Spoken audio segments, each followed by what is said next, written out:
विद्यार्थी भाइ बहिनीहरू नमस्कार। तपाईहरू सबैलाई स्वागत छ।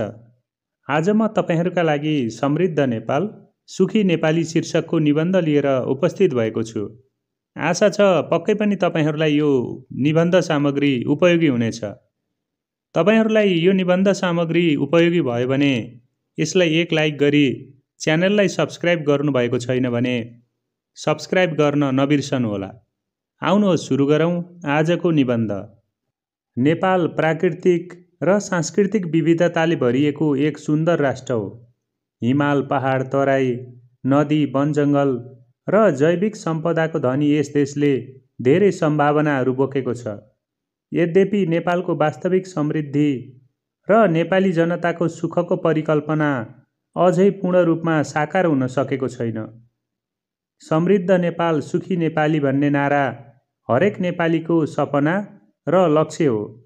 यो नारा केवल एक विचार मात्र होइन, एक यस्तो परिकल्पना हो जसले आर्थिक, सामाजिक र सांस्कृतिक रूपमा सबल र सन्तुलित राष्ट्रको निर्माणलाई लक्षित गरेको छ। नेपालको समृद्धिको आधार प्राकृतिक स्रोत साधन र मानव शक्ति हुन्। जलविद्युत, कृषि, पर्यटन तथा जैविक विविधता नेपालको आर्थिक विकासका मेरुदण्ड हुन्। नेपालको अधिकांश जनता कृषि पेसामा निर्भर छन्, तर यहाँको कृषि प्रणाली अझै परम्परागत र अव्यवस्थित छ। यदि कृषिको आधुनिकीकरण गरी उत्पादनमा वृद्धि गर्न सकियो भने मात्र ग्रामीण क्षेत्रका मानिसहरूको जीवनस्तर सुधार गर्न सकिन्छ। यस्तै नेपालको पर्यटन क्षेत्र पनि समृद्धिका लागि ठूलो सम्भावना भएको क्षेत्र हो।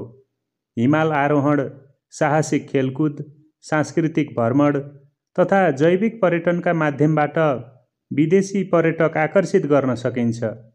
यसबाट विदेशी मुद्रा आर्जन हुने मात्र नभई रोजगारीका अवसरहरू पनि सिर्जना हुनेछन्। जलविद्युत नेपालको प्रमुख सम्भावना हो। जलविद्युत उत्पादनमा लगानी गरेर देशलाई ऊर्जामा आत्मनिर्भर बनाउन सकिन्छ। यसबाट प्राप्त अतिरिक्त ऊर्जा छिमेकी देशहरूमा निर्यात गरेर आर्थिक लाभ उठाउन सकिन्छ। यस्तै गुणस्तरीय शिक्षा र स्वास्थ्य सेवा उपलब्ध गराउनु समृद्धिको अर्को आधार हो।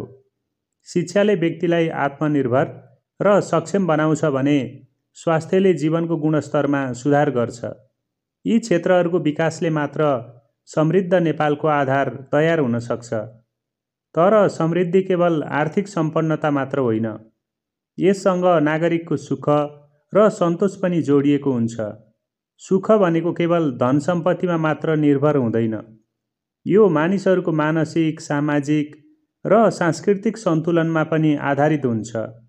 नेपाली जनतालाई सुखी बनाउनका लागि रोजगारीको सुनिश्चितता, आधारभूत आवश्यकताहरू पूरा हुने अवस्था, सामाजिक न्याय र समान अवसरको व्यवस्था अनिवार्य छ।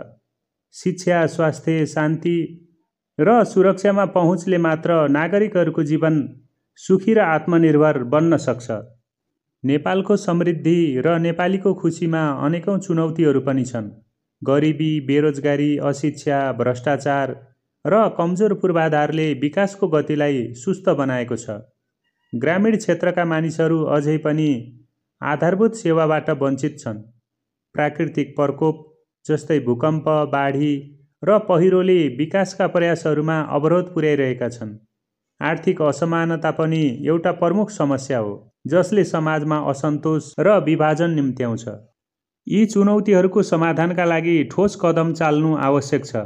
कृषिको आधुनिकीकरण, सिँचाइको व्यवस्था र उत्पादनमा वृद्धि गर्नुपर्छ।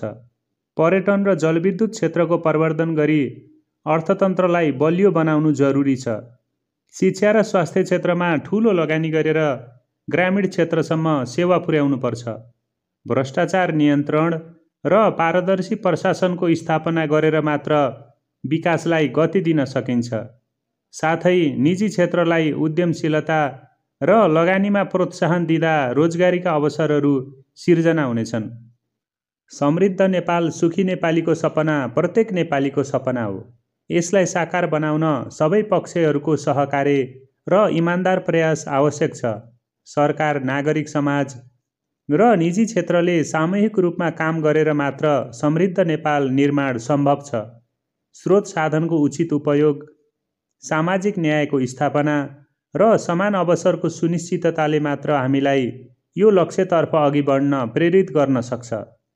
समृद्ध नेपाल निर्माण गर्न सकेमा मात्र नेपाली जनताको जीवन सन्तोषपूर्ण र सुखी हुनेछ।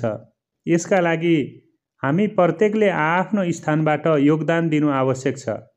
यो सपना केवल नारामा मात्र सीमित रहनु हुँदैन। यसको वास्तविकता हाम्रो प्रयासमा निर्भर हुन्छ।